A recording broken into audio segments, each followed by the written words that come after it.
Hello, and a very warm welcome to this podcast from Management Futures. I'm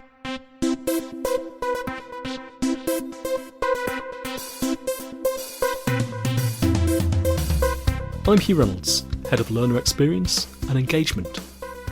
In these podcasts, I'm holding some informal conversations with my colleagues, associates and friends. Now, they're all expert practitioners in fields related to, but not restricted to, coaching, culture and inclusive leadership development. All things that enable individuals, teams and organisations to thrive. In this episode, we're going to get to know one of the outstanding members of our learning community. That's Shanara Hibbert. Shanara is an executive, careers and wellbeing coach. She's also 4-time National Triple Jump Championship medalist. She's a TEDx and a keynote speaker, but I know her from being a graduate of our ILM programme for senior and executive level coaches. And you may have seen her starring on our YouTube channel, because Shanara presented a great online session for us recently, one of our learning labs about tensions that crop up between 3 things that we're both deeply interested in. They are coaching, well-being and performance. And we're going to pick up on those themes and a whole lot more in our chat. We really do hope you enjoy listening into it. Hi Shanara, how's it going? Good, thanks. How are you doing? I'm all right, and I'm really happy to be with you today in conversation. Thanks so much for your time. We've known each other in various ways for a while now through Management Futures, and you're very welcome to the Management Futures podcast, which is called Coaching at the Heart.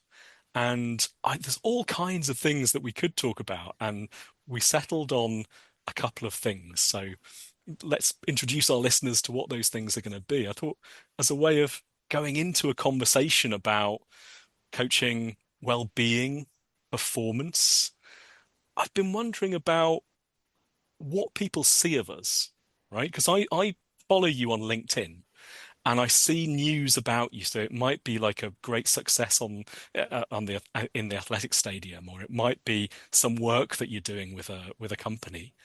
And then the other day I saw you doing a jigsaw. So what is it with jigsaw, Shanara? Please explain yourself. That's funny the way you asked that. Please explain yourself. Like, I haven't done anything wrong. So with jigsaws, I find that, so I personally have a bit of a rule when it comes to social media, and that I'll share things that I'm quite open, but I won't share anything that I'm going through at that time that I haven't maybe processed yet. So, and that was a tip that was shared with me, I think, by an activist like some years ago. I went to a talk and they said that they said, don't share anything that you're not ready for other people to comment on or to have a conversation about. And so there is like boundary that I have with myself and with the online space. So over the past couple of years, I've become more comfortable talking about athletics, and that's just generally because it's part of my life. But I always felt like it was a little bit separate to work. So I've only recently started speaking about that on LinkedIn.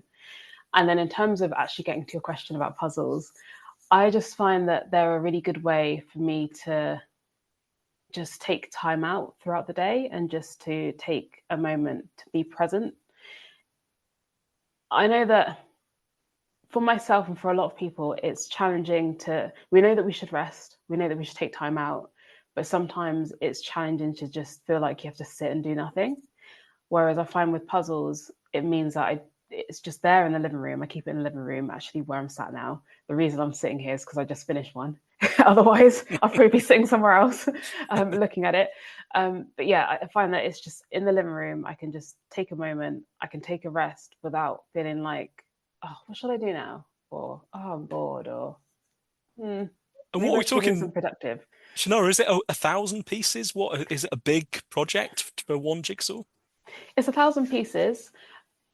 Mainly because I can't remember where I think me and my partner were looking for something to do together, and then he said to me, would you ever consider doing a jigsaw? And I was like, yes, of course I would. So then we got a jigsaw for ourselves, and we came across a jigsaw swap nearby. Mm-hmm. And then my mum, I mentioned it to my mum. She came over. She basically started doing the one that was on the living room table. And now I'm pretty much the supplier for our household and my parents' household of jigsaws. So I pick ones that will keep her busy, Mhm. essentially, Yeah. which has a knock-on effect of me ending up with a really hard 1,000 piece puzzles that, But I love the way, because yeah. I thought you sat down and did it all in one go. I didn't realize that through the day you're using this as a technique to sort of, maybe clear your mind. Is that the sort of thing, or sort of transition from one thing to another? Could it be useful in that way? I find it, yeah, I just think so. For example, if I'm feeling, oh, I'm really tired, I need a break, but it's so easy to go to my phone and scroll. And I Mm, don't feel like my phone is actually a break because then you're just absorbing other content and other news, and sometimes it can get overwhelming. Whereas sitting down at the table and doing a puzzle is just a bit more of a, it's more, yeah, it feels like it's more of a break, but you're still doing something, but it's not yeah, too intensive.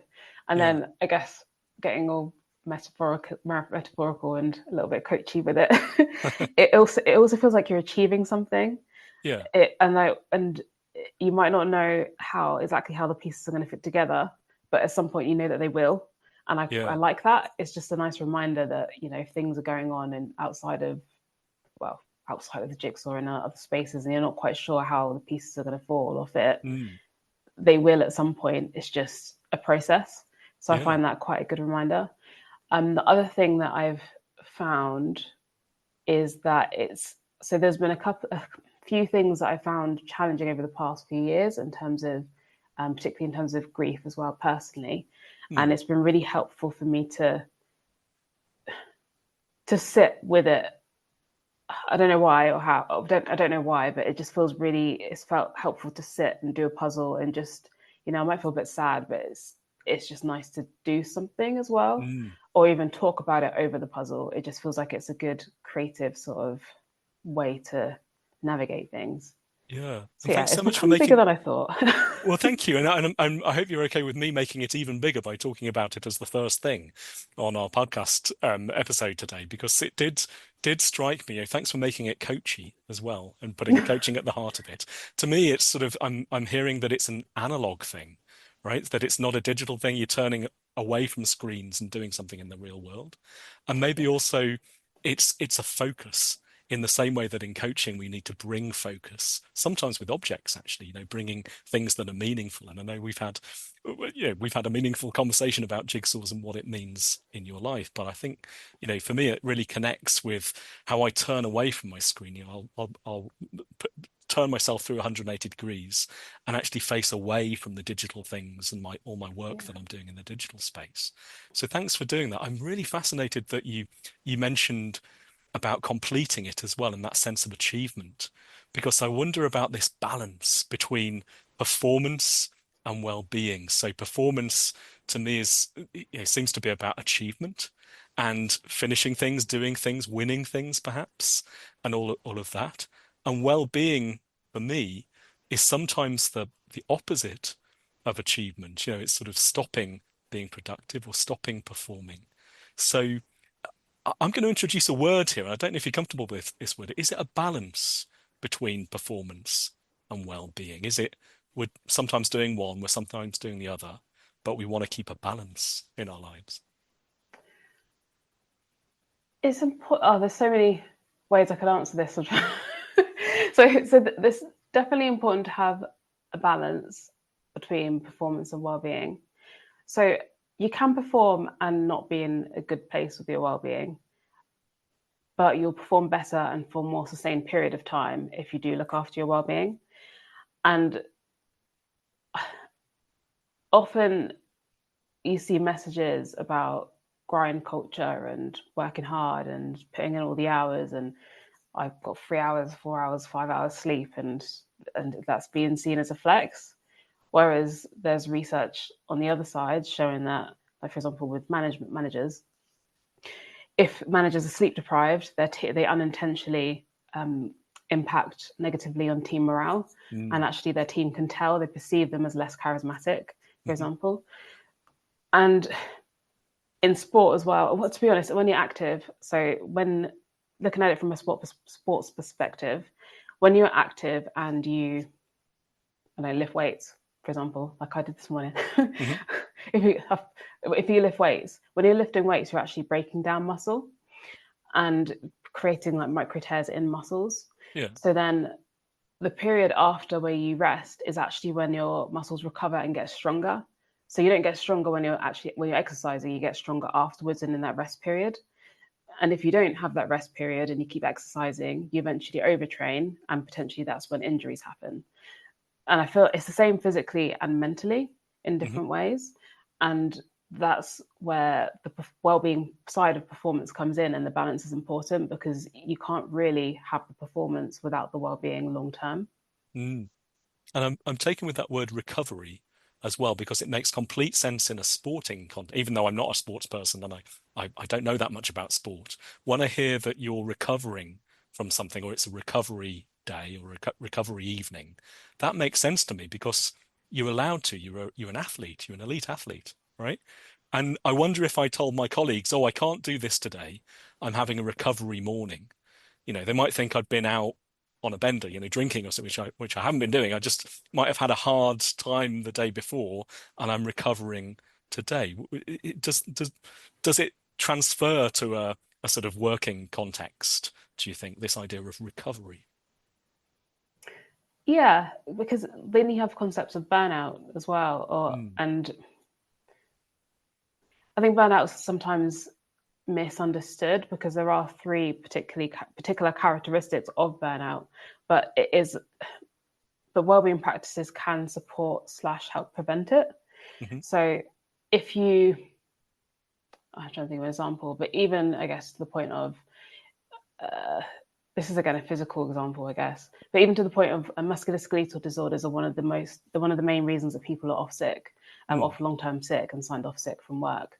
But one of the things that can support that is if you're sitting at a desk all day, for example, is just getting up every couple of hours or every hour and just moving and then sitting back down. hmm. And yeah, so I guess that's more of a physical example, but it is the same with well-being as well. Like you Hmm. can some stress is good, so not all stress is bad. Some stress is good, but if you get overloaded with stress and you never take like mini breaks throughout the day or Hmm. a period of again recovery where you can get back to your normal state, then it compounds and then it Hmm. can get worse and it can lead to um, it can lead to long-term like other long-term impacts physically and Hmm. mentally. So I'd say it's the same both physically and mentally in terms of recovery, that it is important to have recovery. And often it can, like when we talk about well-being, some people might think about spa days or they might think Mm, about holidays and those kind of things, but not everyone has access to that, both financially and also time wise. And sometimes it's more important to figure out what you can do for yourself on a micro level and have micro mm. breaks throughout the day rather Yeah. than having a massive period of exertion or stress or work and then trying to recover in a couple of weeks from it all and then Yeah, going yeah. back into that same cycle. I It's think that's what I love about jigsaws. Sorry to come back to it all comes back to the jigsaw, doesn't it? But jigsaws, the charity shop down the road, you can get a jigsaw for £1, and everybody's got access to that kind of thing. And I was just really inspired that you shared that, and you shared it as almost gave me license to do that kind of thing. And I guess even if I don't call it recovery, I want to build more of that into my life. Maybe sort of shaping my diary and sort of having those times in the week where I can recover, even if I'm not labeling it as recovery. Maybe I'm doing a different task, or my mind is yeah. turned on to a different thing. Yeah, and it's funny that you say that because I mentioning my mum coming back to the jigsaws, we have four jigsaws in rotation between our households at the moment. Partly because I got one. I think the first one we got was from the jigsaw swap in our household. Hmm. And my mum went to a car boot and bought three for like £1 or something. Hmm. And so now it's a case of it's just free ever since because we just swap them in and out. So it's not expensive at all. But it's just finding whatever works for you. For some people it's writing, for some people it might Mm. just be looking away from the screen for a few minutes, for which I use when I remember to turn it on, like an eye timer, which goes off Yeah. every 20 minutes for 20 Uh-huh. seconds. It could be just having 5 minutes longer during your lunch break to go for a walk. Um, it can be whatever works for you, really. It's just Mm. finding something that works for you. Otherwise, you're not going to do it, or it won't have the effect that you want. Thank you, Shanara. And I think it's about time in our conversation. We're going to have, I think, 2 or 3 sections to our conversation. I think we should stop here and just do a few exercises, stretches, just make sure that we're fit and recovered for the next part of our conversation. Yeah, sounds good.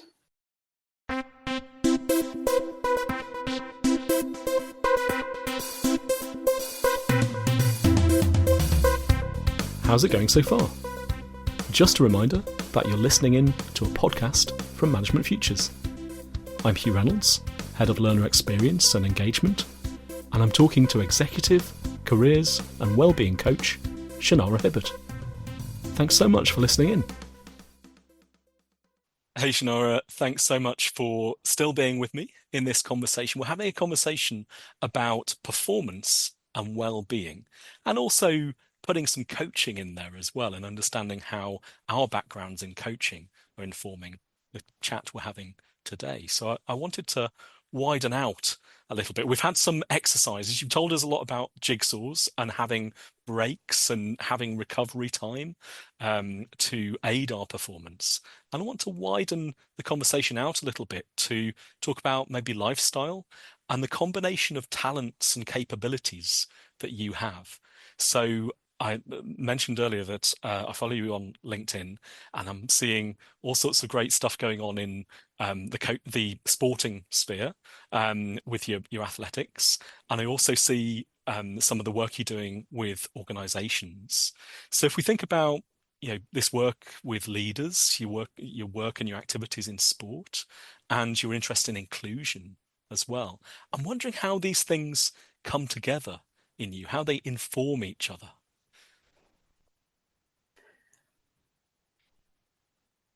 It's an interesting question because I feel like some of it's me, Mm-hmm.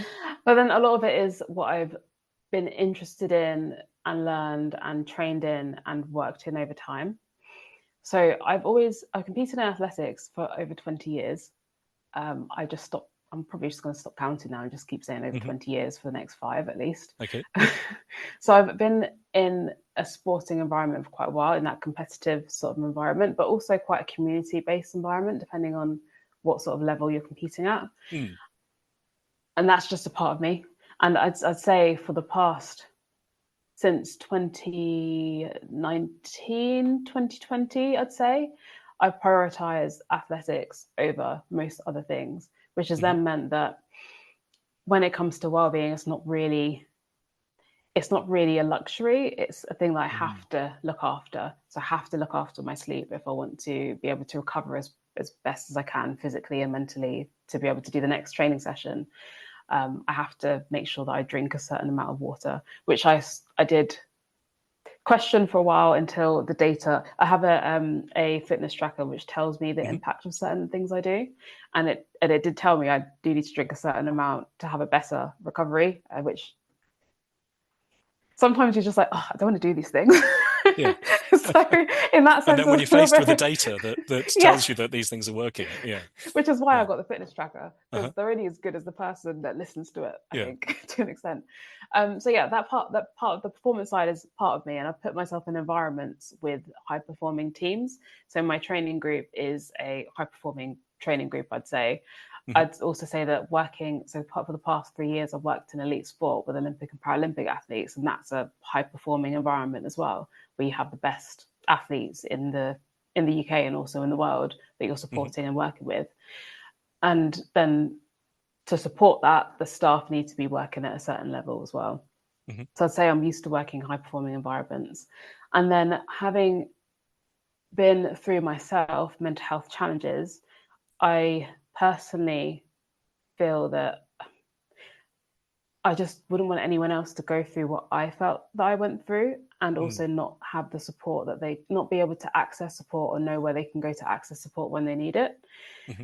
So I'm very passionate about mental health and well-being from that perspective, and that led me to work in that space in workplace well-being and leading strategy across the organization I previously worked in. At the same time, I was interested in equality Hmm. and inclusion, and I always have been. I'd say I probably started doing, probably university is when I started paying more attention to it, in terms of, like, even my dissertation was around that subject, really, Hmm. around inclusion and who feels who is included or recognised as part of the British society. Hmm. Um, and from there, I've kept an interest in it. And when I learned in higher education about the inequalities between certain groups in terms of what degrees they're awarded, try to keep it short because it's Hmm. a lot more complex, but Yeah, yeah. Mm. the detail it'll be a lot to go through all the detail. But when I learned more about that, and I felt like there was a hesitancy, or not a hesitancy, but there was a nervousness about how Mm. to support other people and what to do about it. At that point, I started getting involved in equality initiatives because I have an understanding of what we can do, and I'd learned who the allies in that organisation were in certain Hmm. topics. I knew lots of different departments and how they could support each other.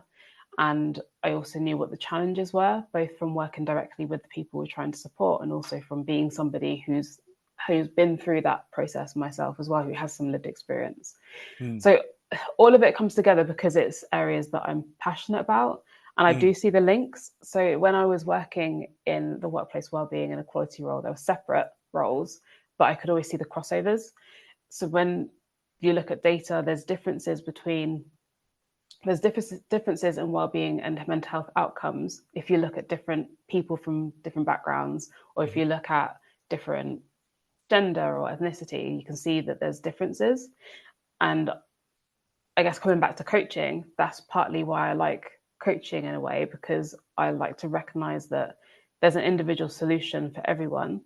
And Mm. actually, it's working out who you are, what your challenges are that are unique to you, and also what your strengths are that are unique to you, and how you can bring that all together to help you find the solutions that work for you and that you want to get Mm. to.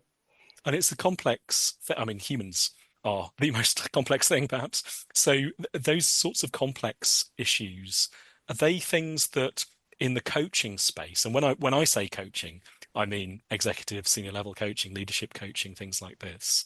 In that coaching space, is that a sort of arena where we can explore those complex issues, or where people can build their meaning or build their idea of what they need in life, in their work? Definitely, I think it's yeah, I think it's a brilliant space to do it. There's just It's a brilliant space to do it, and I think there's always a process of learning and unlearning and Mm. self-awareness as a coach as well, to make sure that you don't put yourself in the conversation, that is when it's yeah I guess it comes back to the learning lab that we did Mm. last November, Yeah, we were in that tussling with the yeah. triangle, weren't we? Which probably needs some explanation. We were looking at inclusion, well-being, and challenge, which is a big part of coaching for people that haven't come across the kind of coaching that Management Futures does. So we were looking at this triangle, and yeah, tell us about that. Tell us about how it came up there. Yeah, so in that session, the reason I wanted to deliver and co-deliver that session was because I went to one of the learning labs that I went to.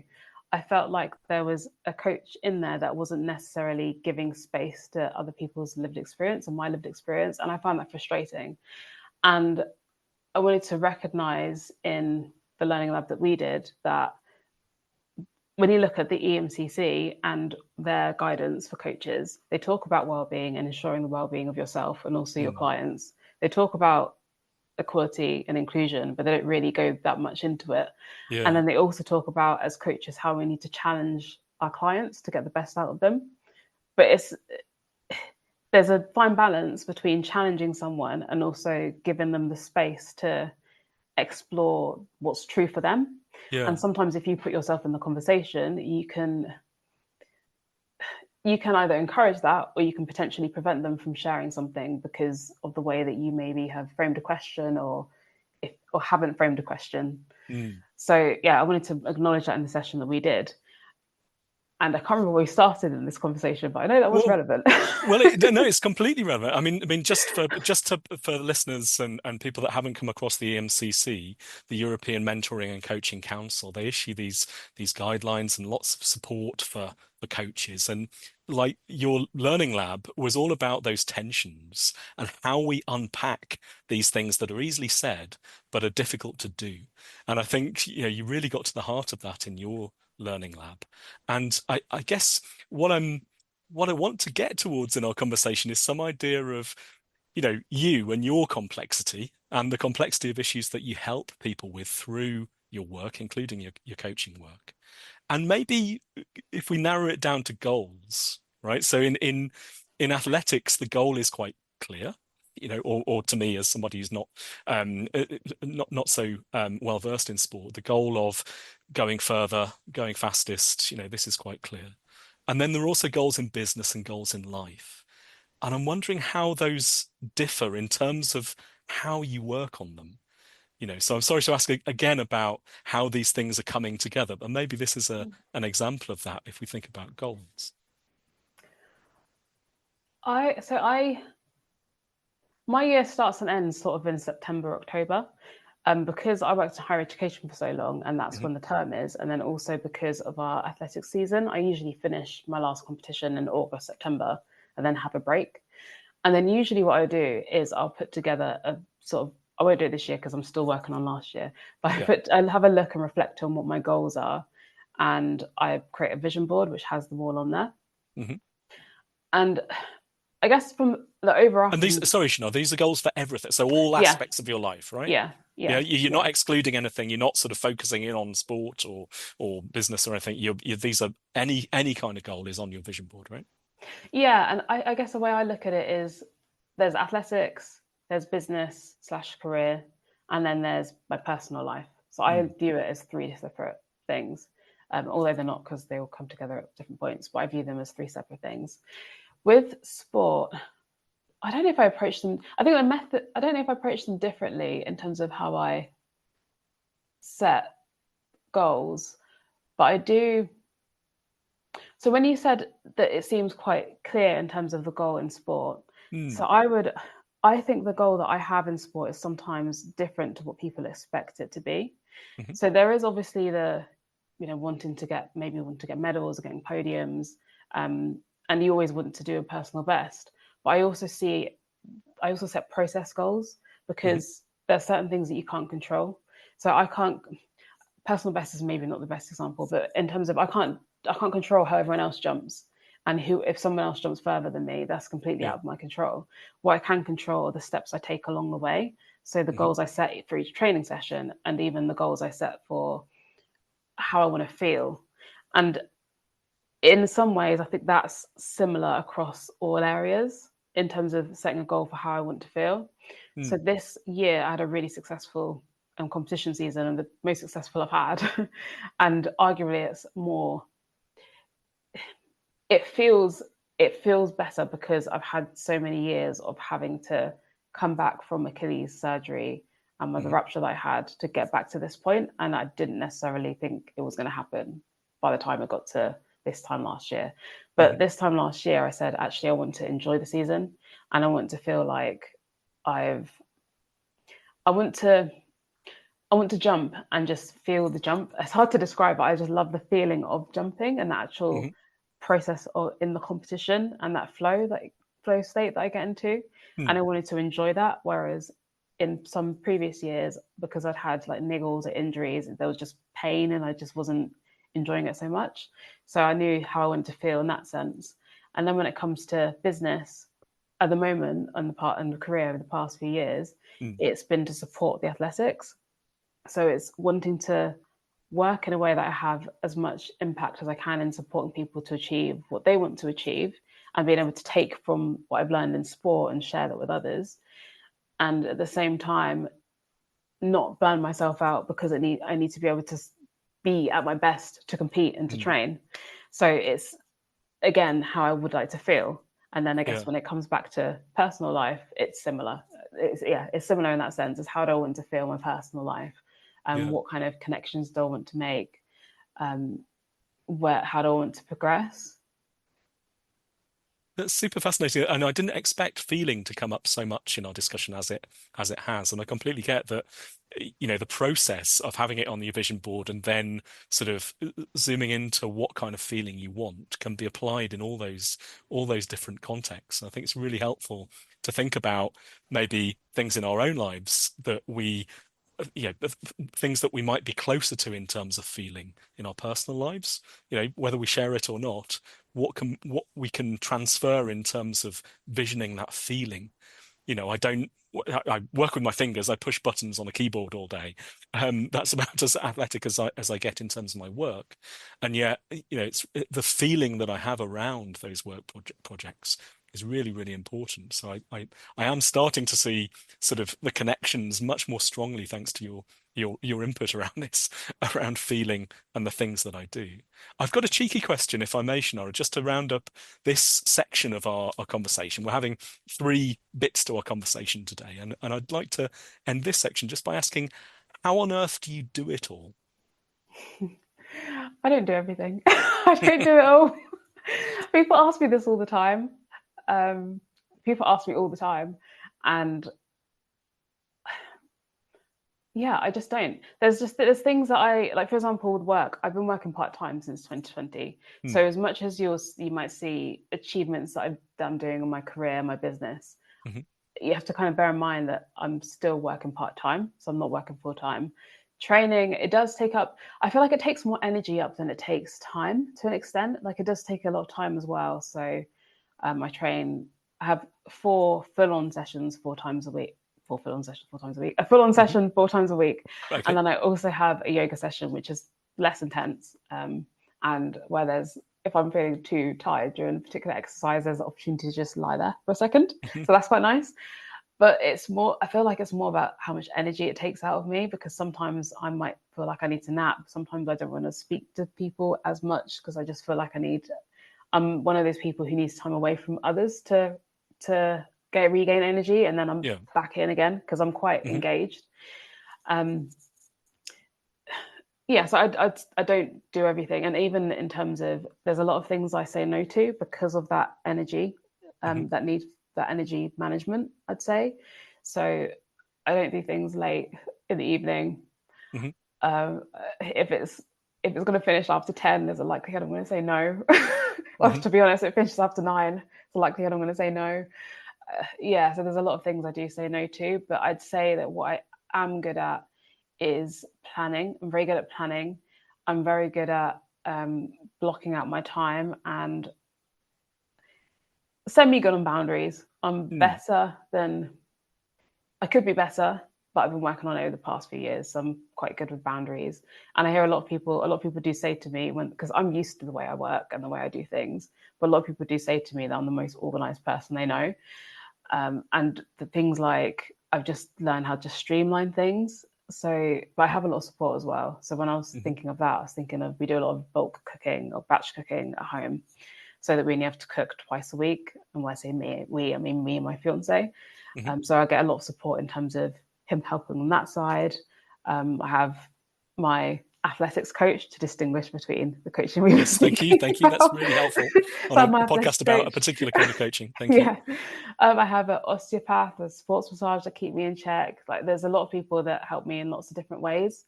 I'm not afraid to ask for help and to accept help, because there are people that are better at certain things than I am.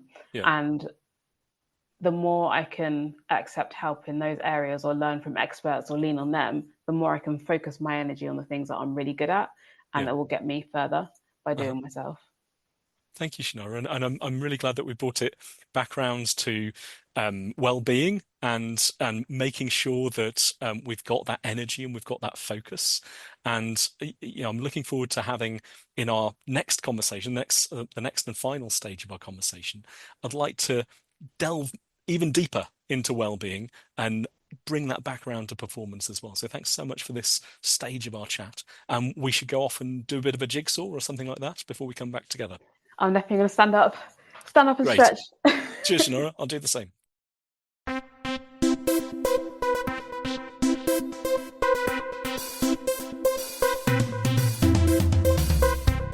how's it going so far?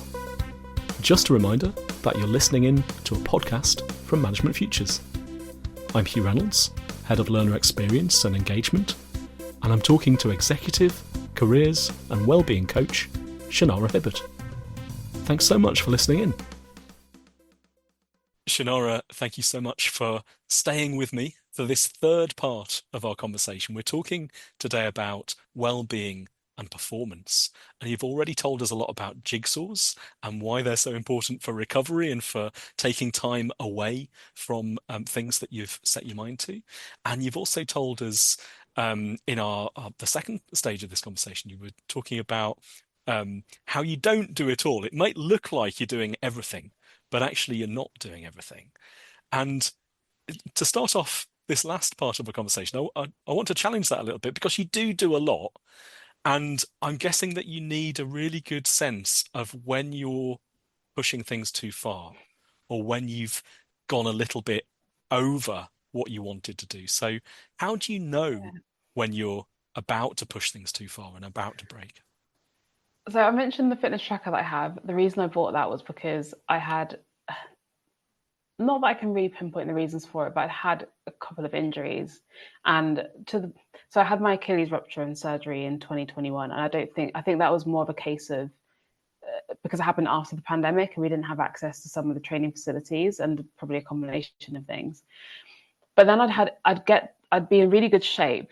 I'd get to a couple of weeks out from a championship and then I'd pick up another injury that then meant I couldn't do the championship. And that happened a couple of times. So I got the fitness tracker because I just wanted to see, am I overtraining? Like what's happening? And it's a good, like I said before, they're only as good as the person actually listens to them. So, because if it tells you something and you're like, oh no, I'm fine, and don't listen to it, it's pointless. But at the same time, if I'm not picking up for myself, if I'm ignoring the signs, I have something which is a bit more impartial that's telling me. So it will tell me my recovery. It gives a recovery score, and if my recovery is down for a period of time and there's nothing else I can pinpoint it to, then I just take a day off or I take a break or I take a step back because I recognize that there's something going on. I do also, when I'm feeling fatigued, so generally more fatigued than usual, that's also a sign. But then I also know that in terms of my cycle, it depends where I'm in my cycle, and that changes and shifts depending on where I am in the month as well. But that's useful to know because then I use that in terms of making sure I use my energy wisely. Mm-hmm. And I'm getting the hang of not scheduling loads of stuff. So one thing I'd like to get better at is when I have lots of energy, it's easy to schedule loads of stuff in. But then 2 weeks down the line, 3 weeks down the line, I might be in a point where I'm like, I just need a break. So I need to get better So at that looking bit. ahead and not sort of assuming that you're going to be in the same state and the same mindset in 2 weeks. So Yeah. yeah. Because to an extent, I do that. So I will, if I know that there's going to be a busy period coming up, I'll then make sure I take a rest break afterwards. I align my rest weeks. So in training, we work on a cyclical basis. And the way that my coach now works with us is he gives us different options, the females or women in the group. He gives us different options depending on where we are on our cycle that we can match to the training program. So I match my rest weeks to times when I know that I'm already going to be low on energy potentially. Right. So thinking ahead in that sense in terms of that's something I do for training, but then also generally in terms of if I've got a busy period at work, take a break afterwards, for example. I'm struck, if I may, just to get in the middle of the thought here, I'm struck by a few things here. One is that you're using tech quite a bit, and you're listening to that and you're taking note of data that comes to you through that format. You're also using external help. So in this case, your sports coach and other members of your team. And you're also listening to yourself. You're listening to yourself about how tired you are, how fatigued you're getting. Can I ask a question about coaching and coaches? Because I get that coaches are helping in raising performance. We often talk about performance coaching, right? But I don't hear so many conversations about well-being coaching. And is there such a thing? Is there such a thing for you? And is it more about self-leadership? Are we encouraging people to be leading themselves to protect their well-being if we're coaching them around it? I might have to ask you might have to ask me a section of that question I again might because have I'll to answer ask you a one bit. simple question rather than a very long I'll ask one. them separately. So Okay, so yeah, should we go with let's go with sort of coaching first. Is well-being coaching a thing for you? for me, when I first started coaching people, I think I said I was performance mindset and well-being coach. Okay, And right. then when I was at the people that I started working with and that came to me, I'd find that we always ended up talking about careers in some sense because Hmm. it has such a big impact on our lives. And we'd always end up talking about well-being as well, because that is often the pillar that supports a lot of the things that you're doing. Hmm. So the more sleep you have, the more energy you have, the better you eat, the better you feel, like that kind of thing. So there's always a knock-on effect. So I'd find that I don't think I've ever had a coaching client that has come to me where we haven't talked about careers and well-being, which is why I say that I'm a careers well-being and executive coach. Right. Yeah. From people who aren't executives to people who are executives Hmm. and working in a leadership position. So I'd say that there is definitely a place for it because it's part of us and Hmm. because it supports so much more of what we do. And also because I think and most coaches are probably aware of this anyway, that when someone comes to you, they often come to you for something, but you end up coaching around other things. So Mm. there's the problem not problem, the challenge that they present with, and then there's the challenge that really gets deep into what it is that's going on for them. Hmm. And whenever that would happen, there'd always be like an element of, okay, well, I don't know, stress or anxiety or well-being and something around that, or physical health, wanting to improve their physical health that gave them Hmm. energy to do more in the other areas and perform better in those spaces. So I think it's almost impossible to separate them because Mm. and maybe it's because also the way that I work and the way that and my background in sport, working with athletes as an athlete myself, and working in workplace well-being. So potentially it's because of that background that also comes up, or Hmm. or clients feels open to speaking about it. But I Yeah. just find that it just generally always is in the conversation. Yeah. So well-being's always in the conversation. And I think the second part of my super long question was about leadership, right? So people might want to enhance the way that they're leading or develop themselves as leaders, and they're thinking about other people. They're thinking about the people they're leading. And I'm interested in the self-leadership piece, right? And maybe that speaks to something you said there about coming for one thing, but actually going away, working on a different goal. How are those? How is self-leadership part of the process I almost want to answer something else. So here? Go with ahead. It will so still be when interesting, you Shanara. We can edit that out. so when you asked the question the first time, and this is why I Mm, was like, I need that separated because there's a separate thing I want to talk about now. okay. Um, so there's what you can do and what you can change and what you can control, and then you have to acknowledge that there's also other things around you that you can't control. So you can't control who your manager is. Mhm. You can just control how you interact with them or what you say or Yeah, how on a you short engage scale. I with mean, them. longer Yeah, scale, you could leave or yeah, but yeah, yeah, yeah. So yeah, so and also there'll be different influences both in society and within your organization as well on your thought process or mhm, what you're able to do, or even in the case of say 10 years time, you may be able to do things now in terms of in 10 years time there may be career paths that are not available yeah, that are available now because of the way that AI is mhm, being developed and built. Equally, the other way around, there may be jobs that aren't available now that literally don't exist that mhm, you can do in the future. So, to an extent, you can self lead, but also I do feel that there's a case for often how you are able to lead is sometimes determined by the people around you and the environment you're in. There is a lot, I do believe there's a lot more that we can control sometimes than we think or believe. mm, So when I was working full time, just felt like that was the option. The option was to work full time, and I just had to do as much as I could with training and with working full time until I then realized actually, no, I can work part time. That is an option. It's just that I don't know exactly the steps to get there or to make it happen yet. So we Mhm. can do more than we think, and we can lead more than we think, and we can make decisions. It's just that also there is the recognition of the environment we're in. And I guess coming back to what you said about you can leave, you have that choice, you can leave, but at the same time, if you stay, you can't control everything around you as well. Mm. So sometimes in coaching, I feel that there's the ideal world scenario, and I think it's helpful to go through that with somebody to help them to think bigger or think differently or see different perspectives and different options that are available, and then come back to actually in your current situation what is possible, Yeah. because sometimes there's a gap between what we think we can do and what we actually can do.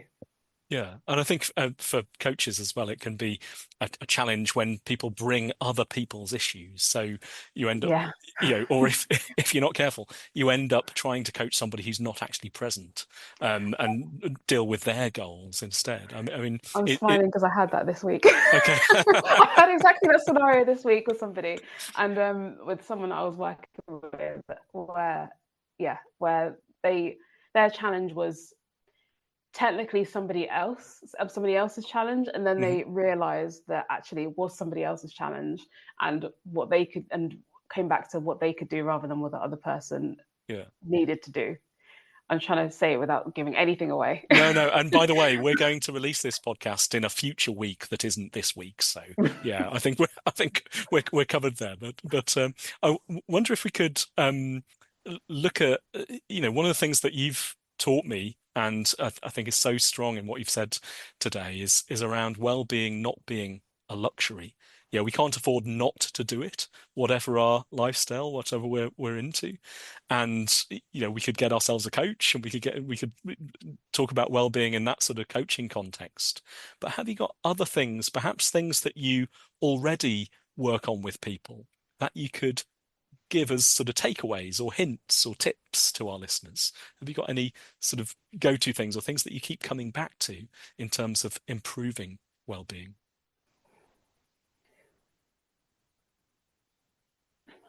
I would say finding what works for you is really important, which can be challenging sometimes because we're advertised to all the time about how we're not good enough, or there's more we could be doing, or we could be improving in this area, or we need to have XYZ. Mhm. But it really comes down to what works for you and finding that out and recognizing your situation. I think that's really important. And one again, a conversation I had earlier again this week with somebody else around coaching. Well, not really, it wasn't really a coaching conversation, but it was related to it. But I was speaking to them about how less than 10% of research in sport is done on women. Mm. And that sometimes when you think of it that way, if you take me, for example, 90% of research or over 90% of research doesn't actually take into my experience and my Yeah. body and the way that I work and my life. Then if you add in other characteristics, so being a black woman, it's even less. And that means that so if I went and did something and it worked for me, but then it didn't fit the research, that doesn't mean it's Mm. wrong. It just means maybe the research hasn't caught up yet. And Yeah. similar the other way around, that if something doesn't work for you, it doesn't mean that there's something wrong with you. It just means that actually maybe that's not the right thing for you. Yeah. So I'd say that that's really important to find the thing that works for you and your unique situation. And I feel as coaches we're probably all on board with that anyway. But definitely I'd Absolutely. say that's one big key takeaway that I'd share that keeps Yeah. coming up. And so difficult, I'm guessing, in a world where everybody's got the answer on social media. People have got their solution or their model that they want to apply. And what you're saying there are particularly for underrepresented groups and under-researched groups, listening to this advice and not thinking, well, hang on, is that right? Is that right for me? And doing that complex, more difficult, more challenging thing of working it out together with allies, or by yourself. I think that's such a strong message. Sorry, Shanara, I think I got in the way of another thought you were having then. Oh, whatever it was, it went. So it's fine. So I'm so glad that we've had a chance to chat about these things, and I wondered what's next for you. What I'm thinking about your vision board and your vision for well-being, performance with coaching, because we put coaching at the heart of everything we do. What is your vision for your work in this area going forward? So my vision for my work in this area, I'd like to. So part of moving to being fully self-employed, which I've done over the past couple of months, is that I want to work in a way which means I can have the biggest impact in supporting people to achieve more than they believe that they can, while also looking after their well-being, but in a way that enables me to also look after mine and work Mm, from a place of abundance. So that's again, I guess coming back to feel, that's the overall feel I'd like to yeah. have in terms of my career and the work that I do. In Hmm. actual practical terms, and I guess this links into some of the things we talked about. So I do deliver bespoke training and for organizations on well-being, workplace well-being, Hmm. and supporting their teams. And when I say well-being, I look at it quite holistically. So sometimes it can mean things like navigating challenging conversations, and then Hmm. also navigating the emotions and feelings that come up in spaces of conflict when you're dealing with those conversations and after those conversations as well. So read that self-care piece afterwards, which sometimes gets lost. Hmm. And other things like how do you look after your well-being as a line manager or an executive while also Mm, looking after your team, but recognizing that you, because of the responsibilities you have, you may work differently to others, or actually you may thrive working differently to others and mm, prefer working differently. So it's not about changing everything that everything is about finding the right fit for you. So mm, that's the impact I'd like to have, both in terms of in the training and also the coaching. And I'd say that because of just the way that I am and because of the coach training that I have, I always bring coaching into it, regardless of whether it's a actual training session or whether it's a coaching session or whether it's a talk. And even with the hmm. talks, I often try and carve out 5 minutes at the end to do some coaching with the Yeah. room because I just feel like it's more impactful and it gives people Yes. an opportunity to consider what they want to get out from the Yeah. talk or And the conversation. personalize it, I Yeah, guess. Yeah. yeah, yeah. Because I Yeah. can share my journey, and that's great. And I know a lot of people find it inspiring. At the same time, is there something that you can take and then that has an impact on your life going forwards? And can I help you to find that and support you to get there? So that's the impact I like to have. Mhm. Um, Hopefully that answers that. And in terms of athletics, continuing to enjoy it, get the most out of it. Um, like I said, I can't really control what anyone else does, but if say I never got into a podium again or never medaled again, which I'm not saying would have happened because I don't want Mhm. to do that. I'm touching all the wood right now, Yeah, me too. but I've got wooden table. But yeah, so say I never medaled again, I would want to enjoy the process and I'd want to look back on it fondly and say that I had a good time. I um, was present with people. I enjoyed it. I learned a lot. Mm, If I look back and I think, oh, I just hated it the whole time, I was just stressed, I didn't enjoy it, it just feels like there's no point. mm. So, yes, making sure that in whatever I do, I enjoy what I'm doing and I have capacity to do it and also to support others at the same time. Thank you, Shanara. And I've really, really enjoyed the process today of talking to you about these things. And I love your phrase, this place of abundance. Yeah, we've come to and we're going away from this place of abundance and abundant feeling and positivity around these issues. So thanks so much for all your wisdom on performance and well-being and coaching. And I really hope we can do this again and talk about other interesting themes. Yeah. Yeah. And I guess one more note to add is that when I talk about, I should move my hands away from my face because we're on podcast, but when I talk about positivity as well and abundance, I recognize that everything isn't always perfect or good Mm, or fun or goes the way that you want it to go. And there's a power and a strength and a progress that comes from recognizing that as well. yeah. Yeah. Yeah. And it goes back to the start of our conversation as well about what we share, right? So we started with jigsaws and you sharing part of that. And I'm guessing, like, if we just believe what is shared, we come away with that feeling that everything else is positive and, perhaps a sort of weight on ourselves to maintain that positivity. And I think, Yeah. I really appreciate you calling that out about, well, hang on, is it always and should it always be? Yeah, and wait 2 years, I'll probably share the stuff that's been going on for this year. I think there's once I've Yeah, processed some stuff that's happening, I yeah, will share it because I feel like it's important to share that journey. It's yeah. just that when you're in it, it's not. Um, I need space for myself first, and I guess that's part of my own practices as well. Because Mm, I remember when I went through my injury, and I think I mentioned this to you before, and I had a lot of muscle loss or hypertrophy, no, so atrophy, muscle atrophy, yeah. atrophy. Uh-huh, yeah.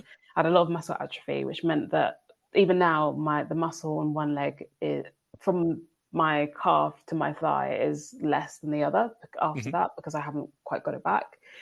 And I remember sharing a picture on social media showing the progress that I'd made because I had a month before my surgery and then another month, I think probably another 6 weeks before I was even allowed to put any weight on it at all. Mm, So that's 2.5 months of not actually using that leg or being able to put weight on it. And then a little while after that, I shared a picture of the progress I've made. And then some of the comments that came back were, "Oh my gosh, you lost so much weight, so much muscle in your leg. I can't believe how thin it looks." And I was like, "This is the after. Like, this is the after, not the before." mm, mm, And that affected me quite a bit because I yeah. was still in that space. And that, again, that was a reminder for me: don't post things unless you're ready to engage in that conversation, Hmm. because it it probably caused me unnecessary upset that I didn't need to have. So there is a boundary that I have. At the same time as I'm saying it, I recognize that maybe sometimes it looks like things are all perfect, but then that's why I try to be as open and honest as I can about Yeah. things that have happened in the past, and also sometimes the things that are happening along the way that aren't as uh, raw, I guess I'd say. Yeah. Yeah, Yeah, it's not that you're not going to share them, but at the right time yeah, is when to talk about them. I really appreciate that openness. It's very MF, the openness and also the restraint. That we don't have to put everything in there, and that's one of the many things I'm going to take away from our conversation. And thanks for this extra little bonus bit that we'll put on the end of our podcast as well. It's even better, even more of a place of abundance. So thanks so much, Nara, and catch up with you soon. yeah. Thank you.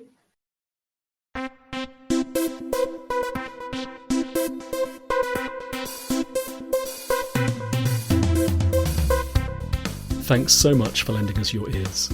We really hope you enjoyed our conversation. And if you want to get in touch with Shanara, you can find her online at www.shanara.co.uk. And if you'd like to explore more around this topic or other shared interests, do please visit the MF site at www.managementfutures.co.uk. And maybe another thing you might like to do is visit our YouTube channel. We've got a playlist there called Learning Lab Highlights, and it includes some great insight from Shanara, myself, and many others in our community. So until next time, take care.